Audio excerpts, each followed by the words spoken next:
is season 3. Four. Timeless. It's a timeless podcast. Who knows what season it is? It's all seasons at once. Okay, this is season 4. Welcome to season 4. And we're delighted to be back after a break from the holidays. For the holidays and from the holidays, perhaps now, as we're just about into February and excited to continue the conversation. We want to really dive in with a couple of themes that kind of interweave. One being staying in the question while being on the meaning path. And so this episode is just kind of like laying the foundation for the rest of the season, where we will have some guests, and we are also going to start taking guest questions. So look for those in our upcoming episodes. Yep, you'll be able to see any questions we're asking through our Spotify links, as well as in the comments of our YouTube videos. Yeah, and on the Facebook page. And so, we put it out there. We put out a few questions, and it was interesting what came back. Before we get to maybe those questions, or at least talking about what questions people might be asking, let's talk about staying in the question. What does that mean? What does it mean to you? If I say, stay in the question, go to the answer. Stay in the question before you go to the answer. I think a couple things. The first word is just open. Stay open. And I think probably one of the biggest hang-ups that all of us encounter, both in our relationship with other people and with life, is staying with an answer too long, or trying to find an answer and not being with the journey of exploration that questioning and curiosity brings. See, I jump straight to analytics now, because now that I'm half in the classroom and half administration, right? I have been doing a lot more looking at data, and the impulse, right, or the compulsion to jump to assumption and to defense. Me especially in coaching, I immediately want to jump to defense of the educator, right? Oh, the reading scores have gone down. Yeah, but this 6th grade's kind of nuts, right? Or there's been a lot of critical responses to administration feedback. It's yeah, but your feedback is not really very good, right? But we've been learning a lot about the ladder of inference and this idea of forcing yourself to stay with the I wonder, or this pops out to me, or I noticed this, or I wonder what this could mean, instead of going straight to that assumption, right? So when we, get thrown out of our precious little bubble into one of these journeys, right? And it definitely does not feel like a gentle push, right? It feels like a bubble popped and you were Glinda and that was all that was keeping you in the air, right? When that bubble pops, we want to find the culprit. We want to find the reason. We want to find out why it's happening so we can make it stop, so we can get comfortable or whatever it is, or so we can get through it. And so many of the times, I remember in the very beginning, we also started this podcast. In the very beginning of my opening, awakening, whatever, we were doing this. And I was every episode is oh yeah, that's the answer. That's it. That's what's happening. That's the reason. I'm good. I felt, wow, isn't it crazy how the answer is always the episode we're doing? Maybe it's me, right? So reminding myself to stay in the question and be what am I going to learn from today? It's not going to be the answer, but what's going to come up? And it's kind of been part of my staying in the question. Yeah, leaping at answers. I think what a lot of people do, I taught to middle school today, so my voice is cracking. Leaping to answers is what a lot of people do. You buy the next book. There are a number of times where I ordered a book and was this is going to be the answer. I can feel it. This is vibes with me so hard. And then even having read some books and put them down. When I read Existential Kink by Carolyn Lovewell, I was this is it. This is the practice. I joined her community. I was doing it. That was it. When I found Kriya Yoga, that was it. There were a number of times where I was yeah, I really solidified and I know how to do it now. Right? Mm-hmm. And And it's interesting because I always get, and it could just be the ADHD, but, I always get tugged out of those things into the question again. Like, oh, that did build part of me. Like sitting with my shadow in that beautiful way that Carolyn does is amazing, right? And doing Kriya, like moving energy in that way that has been done for ages and represents some ancient practice and wisdom has been amazing. But those aren't it. Those are little pieces on the path, little visits, and I still do both of the main practices there from time to time, but the curiosity leads me on always into something else. Yeah, you said an interesting word there. You said solidify, which kind of ties back to our conversations we've had about containers and how every container is meant to be broken like it has to in order for you to grow. And I think one of the hardest things to swallow and also the most wonderful things about being on a meaning path is you're not going to land. You're not going to stop. I was contemplating the other day some of the pieces that I feel like, man, I keep coming back to this thing. And I had this image that like as the light increases, so does the shadow lengthen. So it's not like we're going to ever get done with our shadow work. It's not like we're ever going to get done with, our maturity. We're always moving into a next phase, and relaxing our systems around that makes the whole process, I think, a lot more enjoyable. And I think staying in the question is one way to kind of train our psyche and nervous system to chill out. What else is possible besides the immediate thing that my brain comes up with? Almost always our mind is going to come up with a defensive response that keeps us safe. And so then it's like, okay, what's beyond that? What else is possible? What else could also be true? Yeah, curiosity, staying curious, staying in the question keeps you out of bypass, because you have to, on both sides of the dark and light spectrum, right? Like, you have to be aware that there might be hidden motivations, you have to be aware that there might be a light in the dark that you're experiencing. There might be things that are there that you didn't consider because the first impression with a person with an experience with a moment was negative or positive, and then you kind of stayed there and didn't let yourself move with it and see really what all is there, and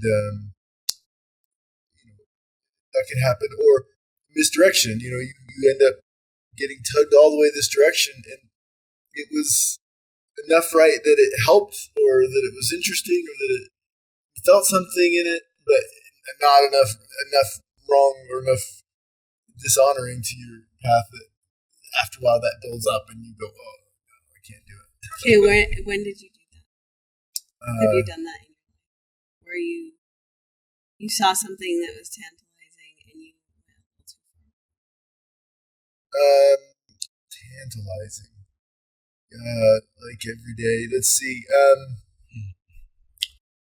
Well, for instance, I at one time thought that I was going to study and become like Thomas Jefferson to save the country by rewriting the Constitution or some such.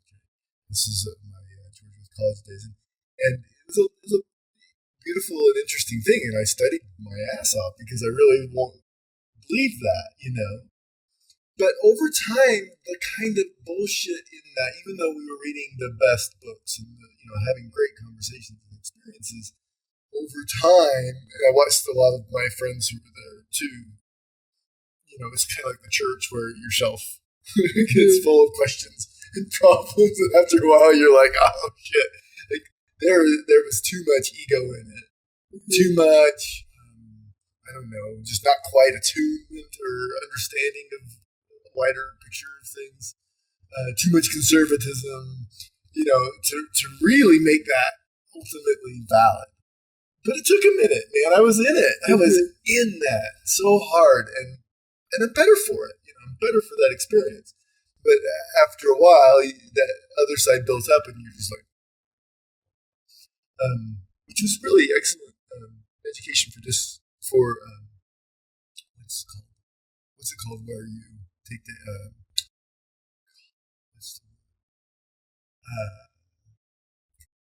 we're looking through a worldview. The word I'm looking for.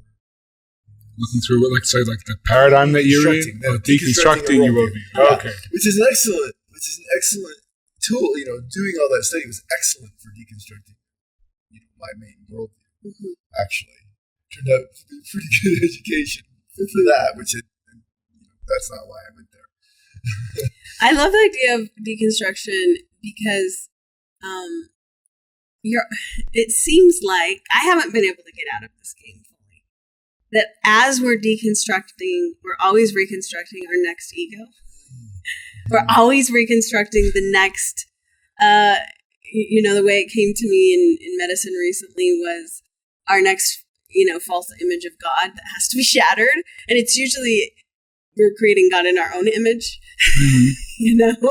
and wanting other people to follow along and worship and think it's right. And each time we deconstruct, we're going to start building a new one. It's almost just like what we do. Yeah, I mean, it feels like you can't ever just be empty of ego. Yeah. And every time you think you are, it's because it's time for another ego death. That's when you need to start asking questions. Well, you shouldn't be free of ego. Ego is important. It's important to be a person.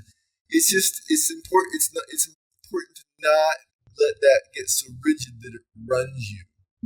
Like I like the Sue Morter stuff, and she talks about most people live with the brain counters things first, and then their endocrine system, and then their emotional system, and then their heart.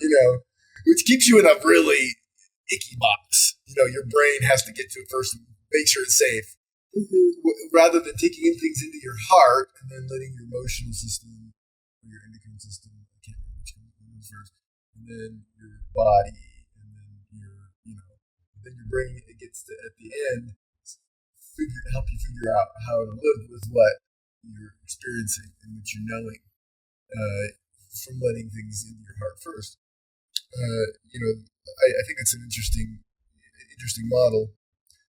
And it keeps the ego at bay. The ego gets to play. The mind gets to be there, but it doesn't get to run things. It's not the one that makes the initial decision on what should be understood.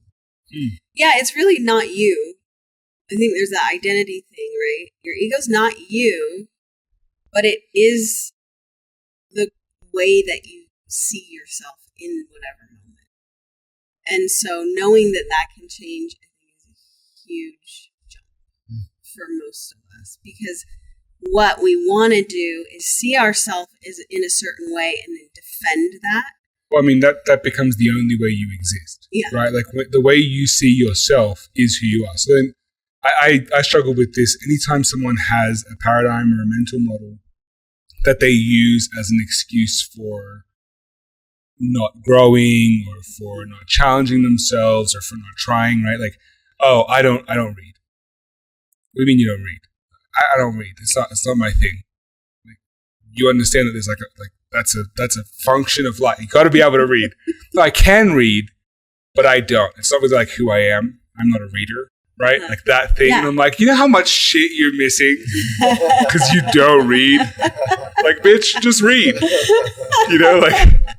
So I struggle with when we have that identity that's so rigid, and then the thing that surprised me was the concept of ego death never occurred to me before it began to happen. Right? I was not out there like, I am looking for ego death. I hadn't even heard the term really until I was like, why do I feel like I'm dying? Right? And then once you hear it, it's everywhere. Like now I'm in conversations with my boss, and he's like, yeah, that was a real ego death. And I'm like, what the fuck? I've talked to you for 6 years and you've never said those words to me before, but now it's everywhere. So we don't think of ourselves or our ego as something that can die, because ego and self are so central and rigid in our minds before the first time it dies or consciously dies, right? And then you can't let yourself die. That's like the whole point of being here, right? Survival. So yeah, it's really interesting to me that when we try to kill our ego, there's not the opportunity to just stumble into that being comfortable. Right. Something uncomfortable has to happen. And then as soon as it does and your ego starts to die, then suddenly ego death is everywhere. And the opportunity for it is everywhere. And that just doesn't go away. Like now that I've gone through something like that once, I just keep finding opportunity again to shoot another ego and see what happens, right? Like, yeah, and I think there's a moment where, maybe I'm not who I think I am. That question comes in. And there are probably several moments during, some kind of ideal developmental process that would be normal and appropriate. And one of the things that I think is really challenging about our culture is it really reinforces certain self-concepts to the degree that it does feel like a survival thing for us to see ourselves a certain way and then go out and defend that with everything we have. And then, the capitalism and institutionalized models really want us to stay there. Because when you are out there trying to defend your self-concept and defend your worth, you're very easy to manipulate and manage. Interesting. Because if they can push on that, so if you say, using that reader example, well, I'm not a reader. And if society is saying, you should be a reader, you should be a reader, you should be a reader, you should buy this book. If you buy this book, then you can be a reader. Yeah. Let us help you. So it's interesting to navigate that in our current culture, when I think that there are probably cultures or the possibility of a culture where it's more of a developmental process that's a little less harsh even. For you to be able to stand in the question of, what if I'm not who I think I am? Yeah, when you guys were talking about ego, when we were talking about ego, I pictured the Terminator, the molten one, Oh yeah, like Terminator 2. And the ego reforms itself. Yeah, The guy, whatever shape it needs to be to survive. Shape it needs to be comes back. The question is interesting because questions want to be answered. And one of the skills, I think, of holding the question and being open to curiosity is to hold tension. So questions to me represent energy that's moving through me. And that energy wants to find an end. The lightning wants to find the ground, Like it will move that way. Energy moves and it has information in it. And there are answers. But the answers are less important than the question. Consciousness itself thrives in the tension of the question. Right? So consciousnss thrives in the tension of the question. So to be able to hold tension healthfully is really interesting because we are often wanting to come to the right answer. We're trained to find right answers. We're trained to say yes sir, no sir. We're trained to get to an end so we can all be safe. And in fact, masculinity, one of the problems with masculinity is that it loves that end. Yeah, the kind of the charge-discharge model instead of we're going to hold a current here. Right, yeah, because masculinity wants to see that ball go in the bucket and ejaculation. Of course. And at the same time, awesome. Thank you for joining us. Where are we? No, it does. It wants to, seriously, the focused attention wants an end. The masculine mentality is a problem-solving mentality, right? It is hunter, it is achiever, it is provider. So it does that. And that's the thing of the discomfort, right? Knowing is very, very comfortable. Yeah. You don't grow in comfort. No one, nothing grows in comfort, right? So discomfort is required, and that's like not knowing is uncomfortable.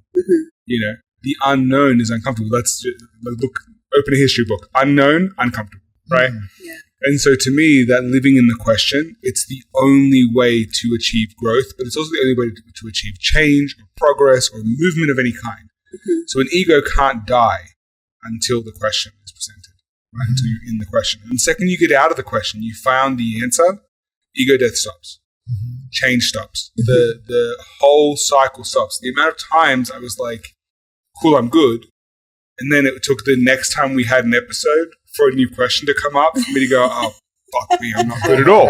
Right? Yeah. Like, it's needed. It's so necessary. And so I like, don't think that stops, but I do feel like it becomes easier when you are more conscious about it and you can be with it. Yeah. Ego death is a way of being. When death informs life, and you're not so into life that you can't let it go, or you're not so into whatever you're into that you can't let it go, then you're stuck. You know, if you on the other side never come to any kind of landing, then you're me. You just wander forever and you ask lots of good questions and you have quite a thing. You just float along. You just float along. No, just seriously, but like sometimes you gotta come. Like part of being in the question is, can I stay with something? I mean, you have to land. You have to land. If you never land, I mean, I know that you are the eternal. You are Peter Pan, right? And constantly floating. Oh, hell no. Like, it's hot. It's terrifying up there. I want to come down and land every now and again, touch some grass, put my feet in the earth, right? You gotta come down. Peter Pan was neurotically committed to being a child. He's not actually a happy archetype. No. People reference Peter Pan in the kind of Disney version, but the real Peter Pan was not cool. Like the whole point was that growing up is, the whole point of the story that growing up is eventually the thing you have to do. You surrender to age, you surrender to life,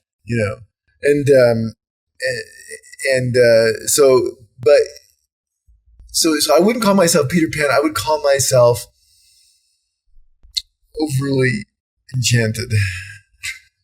Just a touch of the fae. Just a touch of the fae. I would say the fairy dance thing. You find the fairies, you dance until you drop. I got a little bit of fairy dance in me. You've eaten their cakes. Right. You've sampled their mead. And I think in some ways, one of the things is I think that's my gift. Yeah. I think I'm built to stay in the question and hold a lot of tension. And that's a beautiful thing. You can get hooked into that, though, in a way that then becomes the identity, right? So this is the ego sits down on the mat to get rid of the ego. Who's going to win? The ego's like, oh, look, I'm spiritual now. Or look at me, I'm in the question. See me asking all these questions, right? It does. I don't know why the ego has a southern mouth to it, whatever that is. But it's like... It seems very masculine. It does. I'm questioning it. Somehow I'm questioning it. Why can't...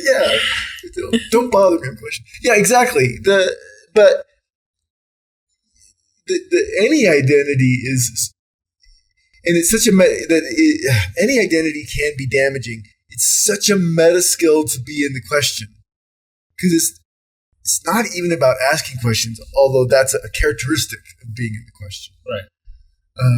It's sensing life from that place of tension that's healthy, that doesn't need an answer, but it will accept answers. So that's the tension, and it mirrors this process. What is meaning? Because Joseph Campbell, Michael Mead types will tell you that it's in you. You are the meaning. Your very DNA, the print of your energy, the whatever it is that you are, is your meaning. And you are that. Bill Plotkin talks about soul as your ultimate place, the place that you are, your relationship to everything else, your ecological place, energetically, emotionally, spiritually. That's you. And you are the meaning, right? So that's really interesting. But also, you live in a world. There's other people. There's things happening. Mm-hmm. There's people who've been studying the spiritual path for ages, and ancient wisdom and modern wisdom and science and art and all the things that are available, and you get to engage there and find yourself kind of in relationship to those things, right? So there's this tension of what I am and what I do, or what I find, what I experience. Neither of those is all of it. Mm-hmm. And it seems like there is more space for relationship with question, with curiosity. Mm-hmm. Where if, you start a conversation and you already have the answer and you blast the person with the answer, end of conversation. Yeah, this is a big one with types of questions, right?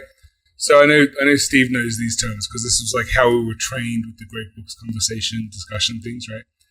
But you've got these different kinds of questions. You've got factual questions, right? What color hat is Serge wearing today? And there is a factual response. I'm going to get the hue wrong, sure, but like it's a maroon or burgundy hat, right? And then there's like interpretive questions. Asking like, what does something mean? What's the theme of today's conversation? We could say it's staying in the question, but you could also say that it's ego death, or that it's the battle of the egos, or whatever. There's like a lot of answers within this question, within this episode that you can look at and ask questions about. And then you got those evaluative questions. That's just like the answer really isn't anywhere, and that kind of is like this whole podcast is a very evaluative space. But if I ask you an evaluative question like, what is love? And you tell me an answer that sounds like it's just fact. Love is this. Mm-hmm. Love is a mom to a daughter. Okay? What does that look like? It looks like this. It looks like hugs and kisses and good nights and storybooks and blah, blah, blah. What do I do with that? Right? If you give me an answer and you state it as fact, mm-hmm. and the assumption is that I now have to also take it as fact, the conversation dies. There is nowhere else to go. Yeah. Right? Whereas if I said to you, what is love? And you said, well, this is how I see love, and love is also this, and I see love in these ways and these things. And I can latch onto some of your answers and feed and add my own. And then we start to have a conversation. So when the answer becomes the result or the goal, mm-hmm. and even an attainable goal, conversation dies. When answer is a finish line. When the answer is exactly one thing that fits in a little box and it's perfect and that's how it is. That's the end. Mm-hmm. So I look at the staying in the question as the willingness to accept that there can be an answer and there can be no answer, and no answer is going to be perfect.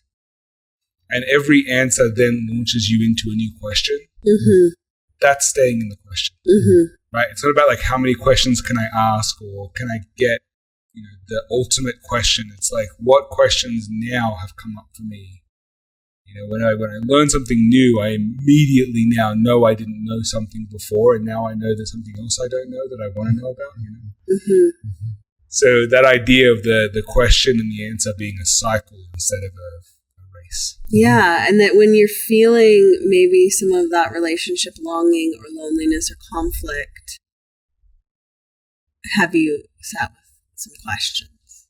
Because I think so often when we have a charge in our field, our mind tries to solve it with something that's really solid that we can kind of dig in our heels and stand our ground on. And if we can invite ourselves to get curious, then often we get to learn a lot more about ourselves, and we're much more likely to have a positive outcome with the repair, resolution, whatever, finding our answer.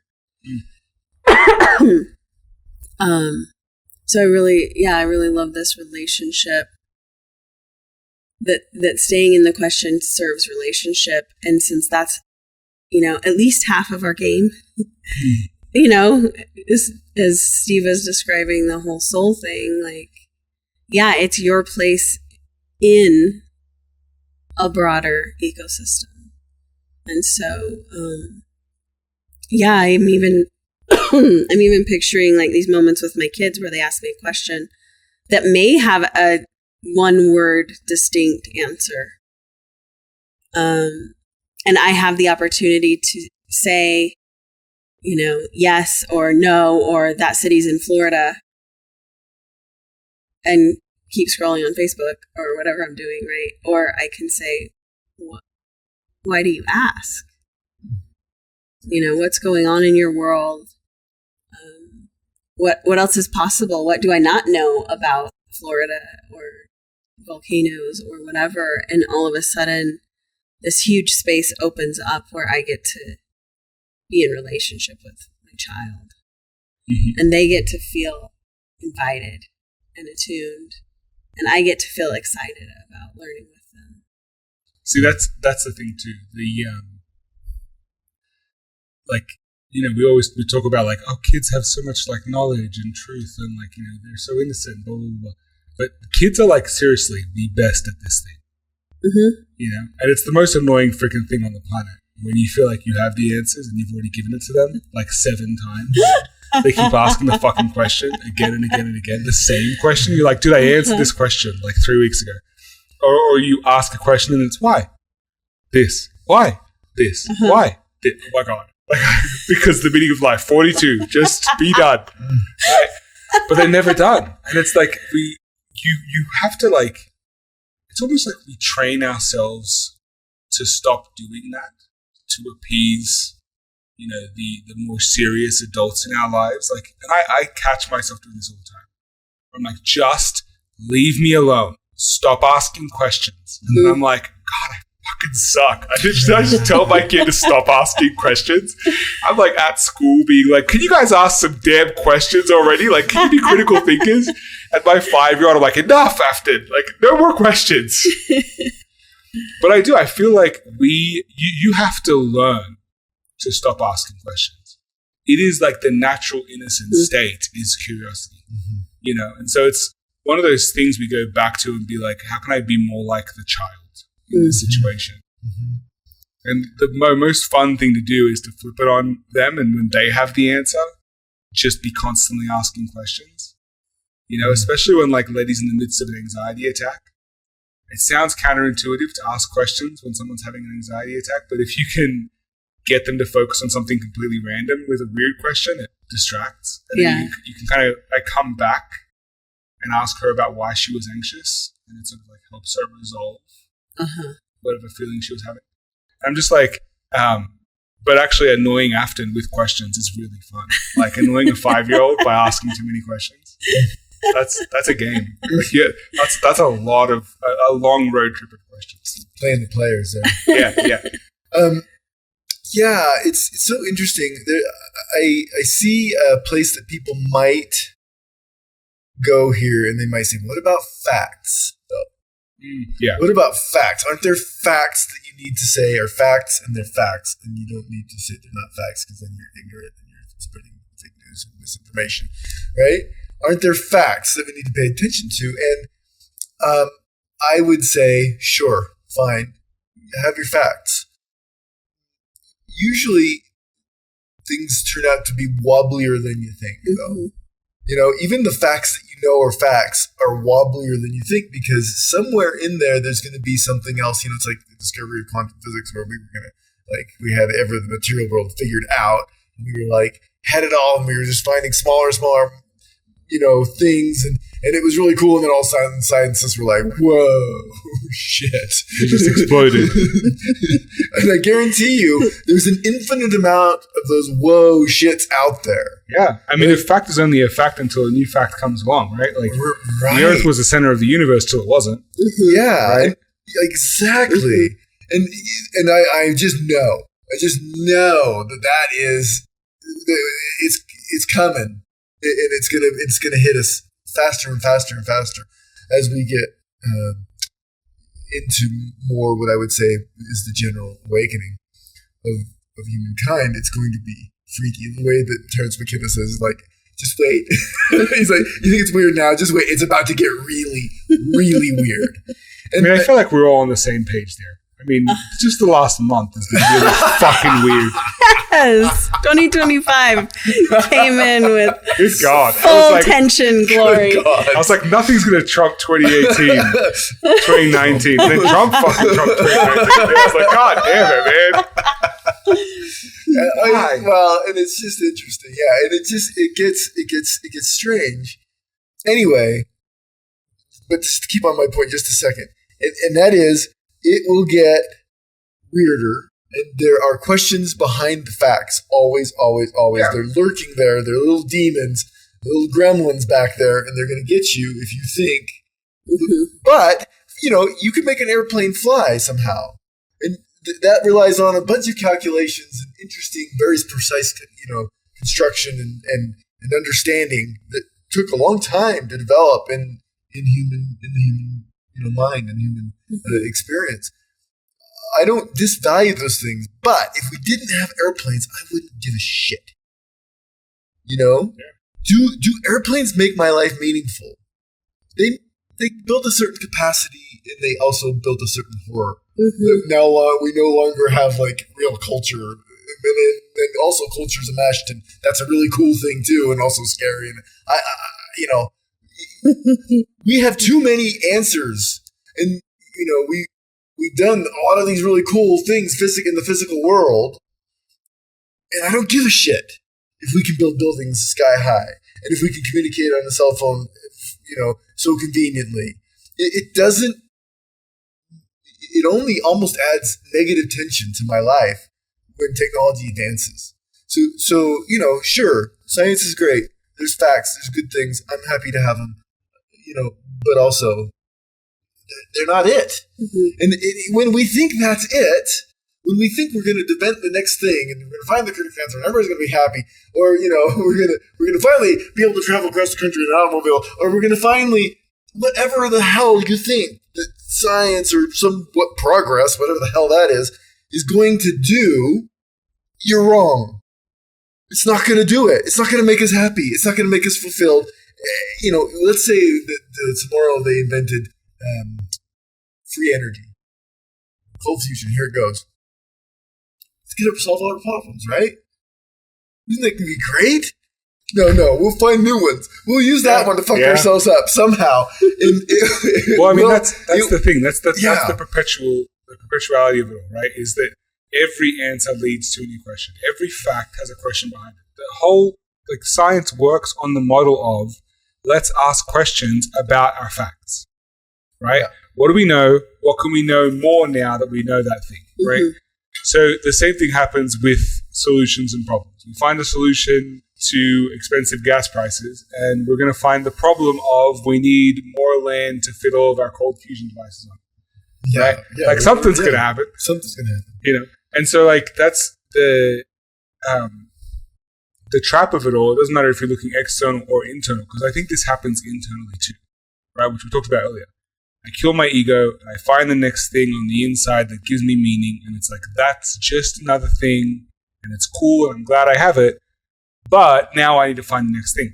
And that's the most daunting thing about the spiritual or the mental journey, is that there isn't an answer on the outside.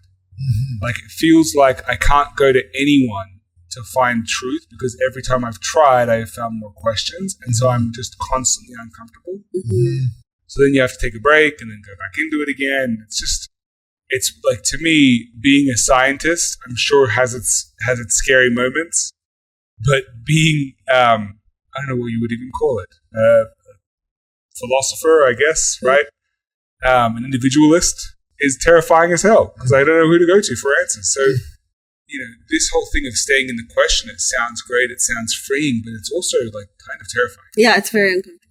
Yeah. And I think we've talked about that a couple of other times, where getting conscious and acquainted with the discomfort in a new way is part of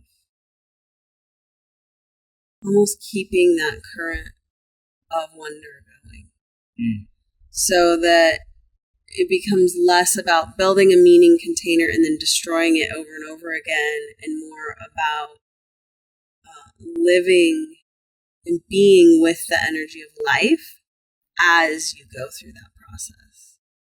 So you're getting more on the side of that current of energy that's moving through you and that's meeting life and actually meeting the containers in order to like move your energy into the next level of growth. But the growth doesn't become achievement oriented or consumerism driven. It's just the thing that's happening. The growth has to be its own reward, right? Like that has to be the purpose. Because if you're like, I'm going to find this next answer, then you're just never, like, you're never going to be satisfied. Like the thing that I've had to realize how to do is I've had to realize that actually this being uncomfortable all the time and asking questions, that is the goal. The growth is the goal. And so then I'm not trying to grow towards anything. I'm just trying to grow. I'm just trying to increase my capacity. I'm just trying to create a bigger container because that's cool. By itself. Well, consciousness is served, right? So like we become sort of like representatives of consciousness, right? That's the company we all work for, right? And I have my You just ruined it for me. I have my individual departments of consciousness. I want to start a union now. I have my individual department of consciousness, and whatever I do helps everybody. My consciousness, my growth helps us in a way that we can't even measure right now.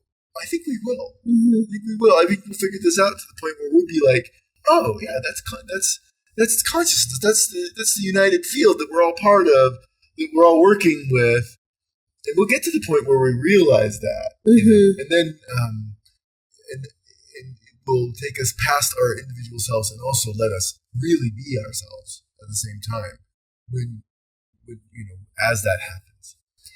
Yeah, I like to think of us each as a scientist in the laboratory. And if we would get the fuck out of each other's business. Go back to your own lab. Go back to your own lab and do your experiment. Like that would solve a lot of the issues with I think authenticity and belonging. That most people are experiencing conflict and tragedy in either or both of those areas.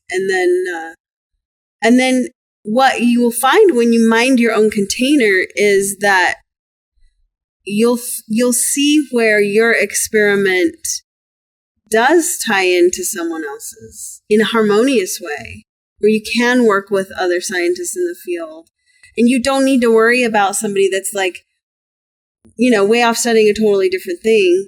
It's not relevant to what you're doing right now.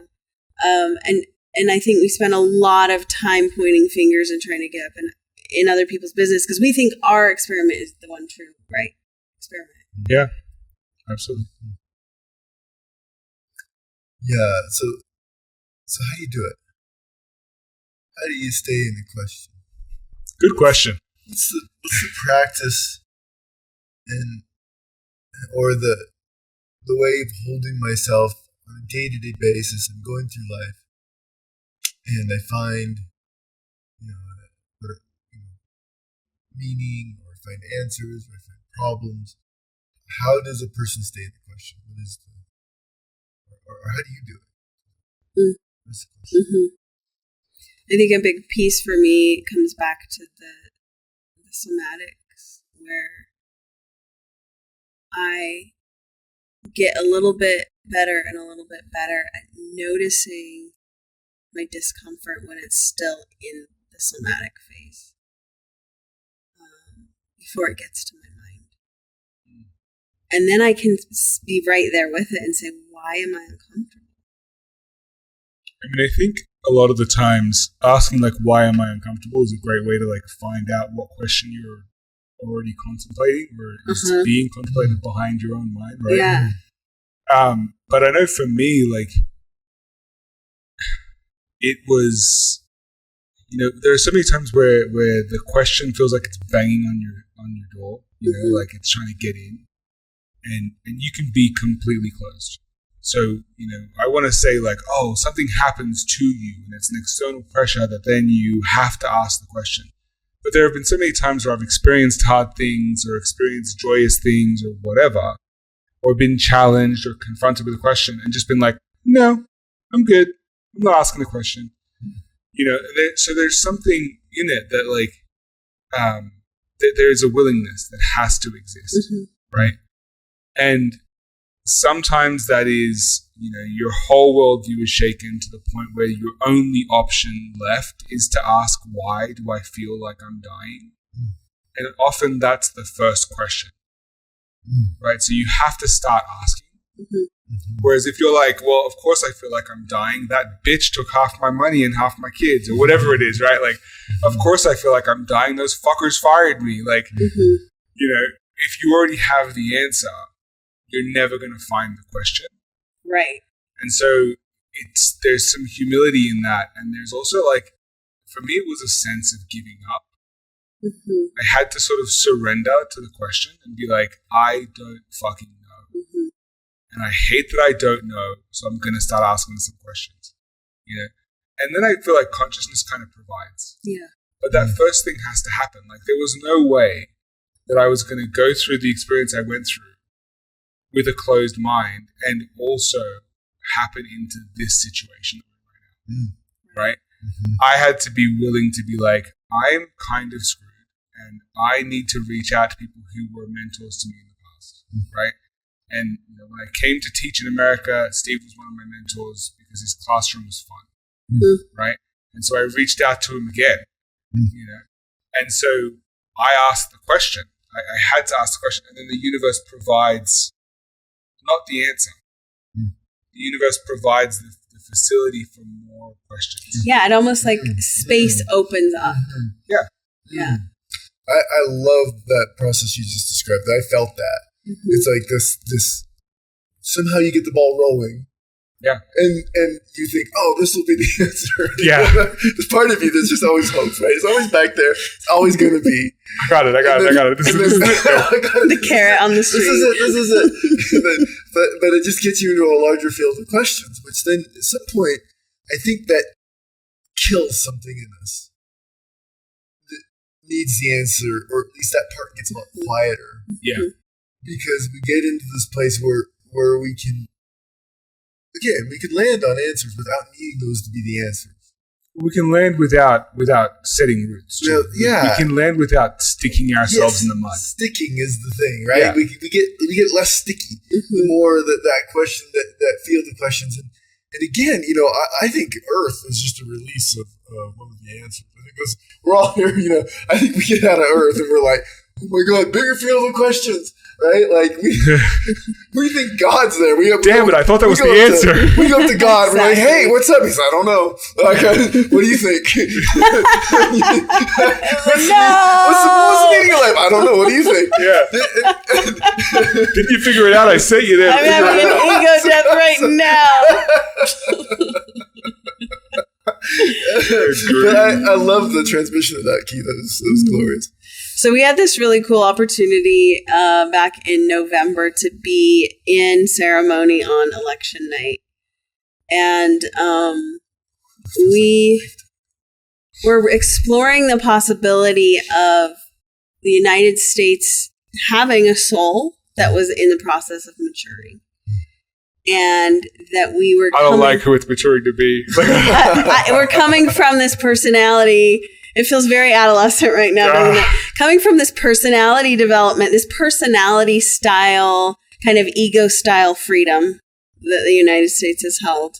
And then we were sitting in the question that night of what would a more mature version of freedom that's more heart and soul based look like. And one of the things that came through to me was very similar to the process that you just described, Keith. And the first piece is, I don't know. You have to look at whatever is puzzling you and just face the fact that you fucking don't know. Yeah. And when you don't know, as soon as you say that, if you'll just sit there and listen. Yeah.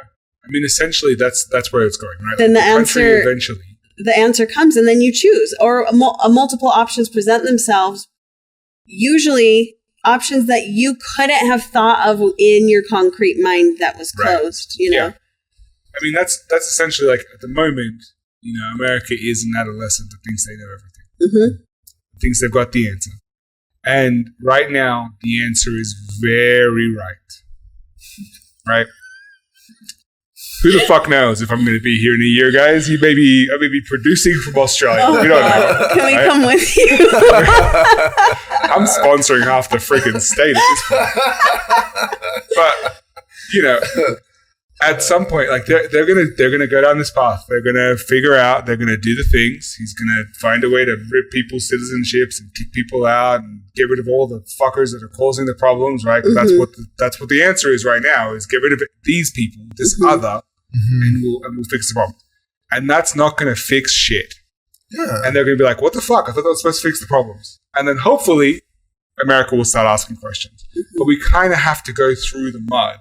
Yeah, there's almost this energy that this like teenage boy energy that just has to play itself out. It's not even teenage yet. It's like the like 10-year-old boy that thinks that they can superhero everything with force. Yep.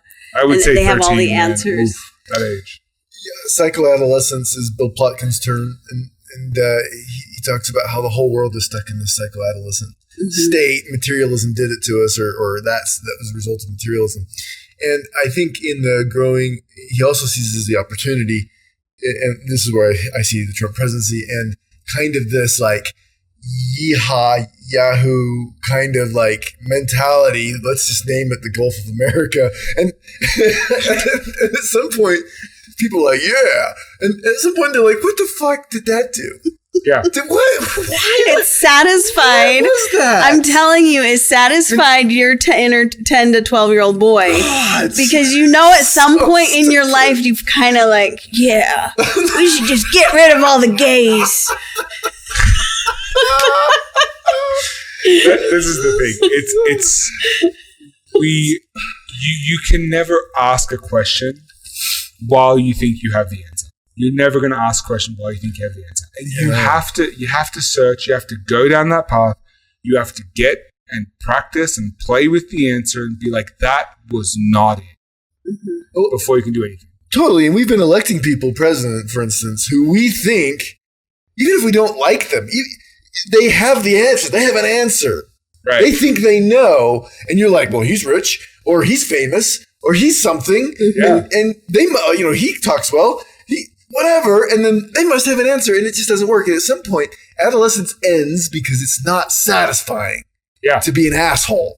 Yeah. Right? At least for men. I don't know how it's for women, but it ends because you're just like, holy shit, I've got to learn some skills. I've got to be able to actually do something. I've got to be able to get some nuance here because this isn't working. And I think ultimately that's what we're looking for. We're not looking for answers. We're not looking for happiness. We're looking for satisfaction, and satisfaction doesn't cut it. It's a word that covers something. Underneath satisfaction, there's a sense, a landing of ourselves that feels good, but has lots of tension in it. It's sweet tension. It's meaning, but meaning is a result of it. Right? It's satisfaction, but satisfaction is a result of it. It's something that is deep and visceral and does that make sense? And that satisfaction, I think, is the thing that moves us into maturity. Yeah, and then we find a whole new field of fucking questions. Yeah, right. Well, I think we'll refine that sense of satisfaction by question, and one of the key features of that satisfaction is it will always be questioning. Because it experiences itself as energy rather than something that's landed. I mean, eventually, thinking that you know the answer is no longer satisfying. It just never is. Right. I am constantly now looking for the next thing I can learn. Because I have found that when I feel like I know everything, it's boring or it's sometimes it's even terrifying because you're like, if I have to be the one who knows all the answers and then I don't, then I'm fucked. So it's like, that's an ego by itself. Then you have to defend yourself as the one who knows. And there's a part of you that always is on to the fact that you don't. It's hard to know the answers. You have to get together every week and spout the answers back and forth at each other and say, look, we know the answers. You know the answers. I know the answers. You know the. And let's compare notes. We really have to be like, that's church, right? That's really like a hard thing to hold. It's not an easy game. Yeah. So, I mean, eventually the question, like that's what I was talking about before with the ball rolling and the universe providing the questions, is eventually the questions become the answer. Mm-hmm. Yeah, and so if I can have a turn saying it, that's the game. That's the game.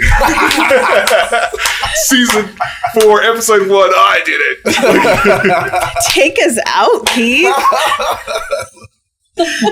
Yes.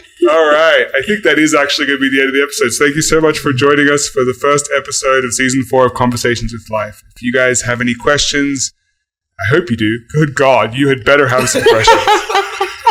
Ask them. We want to hear them. Please reach out to us. You can reach out to us on social media, Instagram, TikTok, everywhere that you find questions, we'll be there. Thanks so much, guys.